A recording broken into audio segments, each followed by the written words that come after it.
Canada has an ambitious new plan to overhaul its defence industry. The plan has $6.6 billion behind it, and it's centered around this build, partner, buy strategy, meaning build equipment right here in Canada, or when that's not possible, partner with trusted allies to make things together.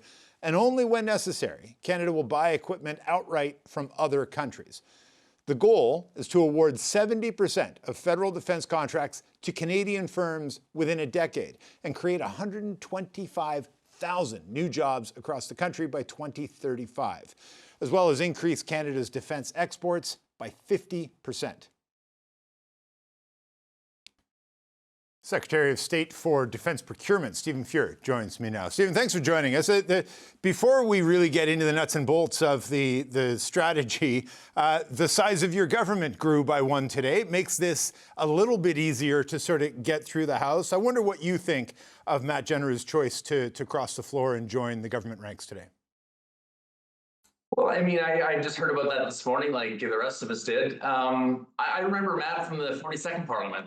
In fact, he was a neighbor of mine in the building I lived in. I quite like Matt, and I mean, obviously, he sees what most of us see in terms of this government addressing the priorities of Canadians and acknowledging where we are in the space that we all occupy now. We're in a whole brand new reality over the last year, and I think he recognizes that we've got a good plan and he wants to join the team. So we're happy to have him.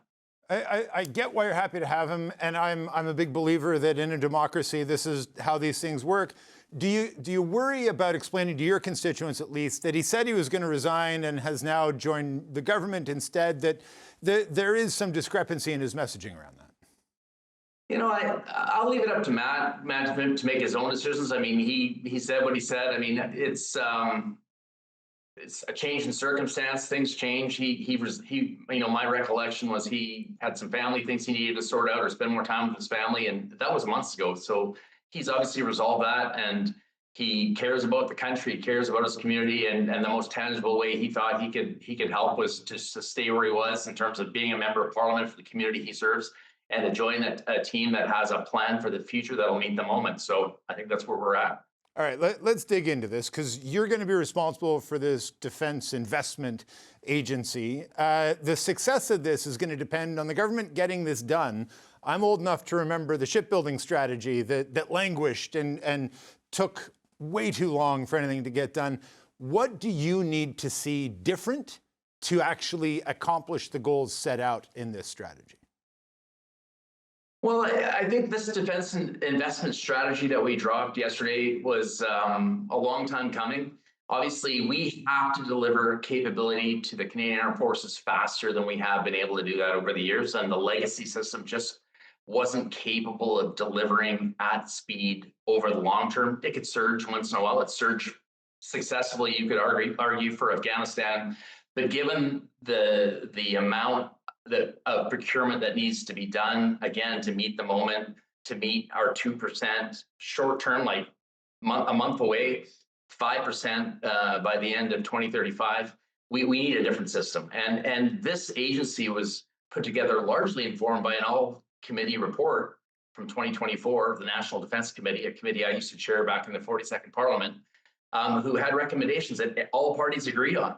So, this agency is designed to deliver quickly. And in addition to that, is to try to make sure where we can, we parlay this massive defense investment into stimulating our economy due to all the factors that we've been talking about over the last year. So it's a big job, and the defense industrial strategy, I think, is going to help enable us to get to where we need to go.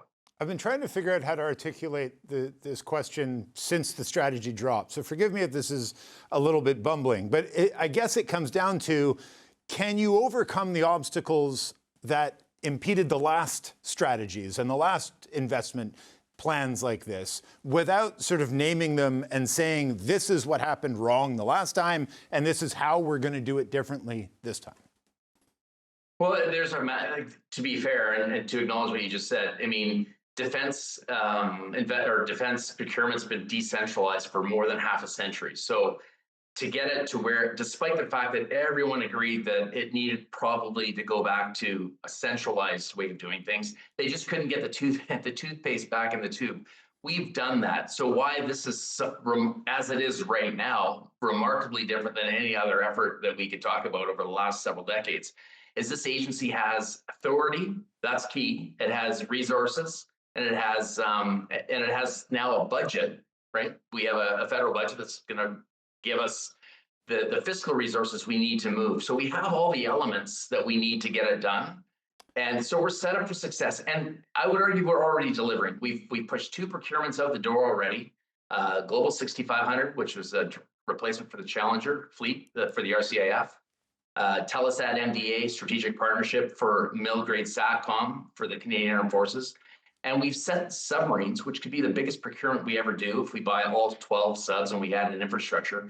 We set that procurement on a path to deliver years earlier than it otherwise would have delivered. So this is all in motion already. The Defense Industrial Strategy now is a policy framework that will hopefully enable my little department to move even faster. And I couldn't be happier with that document that was dropped yesterday. And I certainly don't want to undervalue what has been done, because you're right. Some progress has been made. The submarines especially, I think people are pointing at, telling me, is a real sign of progress. That said, as you well know, the gaps in terms of what the armed forces have today is enormous. We have a lot of work to do.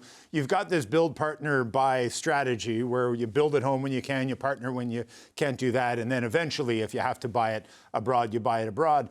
How do you prioritize in terms of getting the right balance and in terms of getting this done quickly, hitting each of those 3 groupings? Well, listen, I want to focus on the early wins, the ones that are easy, and that's why we pushed the ones out the door that we did.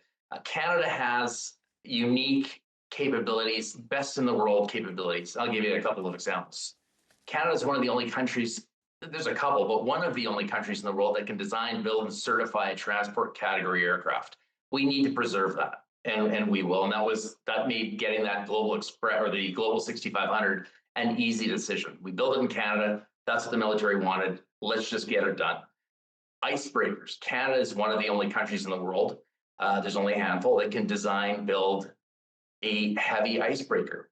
So we're buying our own icebreakers. In fact, shipbuilding, as you pointed out at the beginning of the program or this interview, we've invested a lot in shipbuilding over the past 15 years. And now Canada has one of the most modern shipbuilding capacities on the planet. And we're buying our own ships, space robotics, MDA space. Canada's got a real capability there. So where it makes sense to buy from ourselves, where we already have the capability and we need it for the armed forces, we're just going to do that. Those are easy wins. The ones that get tougher are where we don't necessarily have it. Who are we going to partner with? And how are we going to deliver that capability? Submarines is a good example. We don't build those in Canada, but we've got 2 really good partner opportunities, one with South Korea, one with Germany, Norway. And we're working really hard to make sure they bring our companies into their supply chains and that we get the IP we need from these companies to provide the in-service support from Canadian companies for the life of the program, it'll be 30 years. And a big part of the spend, 70% of the cost, is in-service support over time. So we have to make sure we do that right and that investment lands here in Canada. You know, I talk a lot with the business side of this. You talk to them as well, and they tell you process has been a mess. The red tape has been too much to handle, and the defense strategy says quite clearly that companies are still going to have to engage with multiple departments. You know, CAF, the Global Affairs Canada, the INES. Like there's a lot of overlap here. How do you clean that up? And this is probably most pointedly for you. How does your role in this make sure that that process isn't as bogged down in red tape as it has been in the past? Well, let me just start off with real quickly about what I heard when I was engaging with industry over the past 5 or 6 months before the agency got stood up. I used to be in this space, so I understand where the problems were. Comms were very difficult. Small to medium-sized businesses just didn't have access or good communication with the government. We're changing that. Capital was a real problem. access to capital was difficult. There's a number of things that are spelled out in the DIS that's going to make that better. Security clearances were a problem. Secure spaces were an issue. ITB policy was problematic. All these things are addressed in the DIS and are either being fixed up front or there's a short timeline to resolve them moving forward. So, and even this little agency that we have, the Defence Investment Agency, right now it's a special operating agency under PSPC because that was the quickest way to stand it up. It also identifies in the Defence Industrial Strategy that we will be a standalone agency moving forward. It'll take us a few months to several months to get it sorted out, but we will get there. And the long-term plan is to be one-stop shopping for defence procurement. That's what the goal is. It'll take us a couple steps to get there, but we're going to get there. Stephen, we're out of time, but I appreciate it. I think at the end of the day, the proof of all of this will be in getting things done in a timely fashion. And as that happens, I hope you come back on the show and talk to us about it. Anytime. Thanks for the opportunity.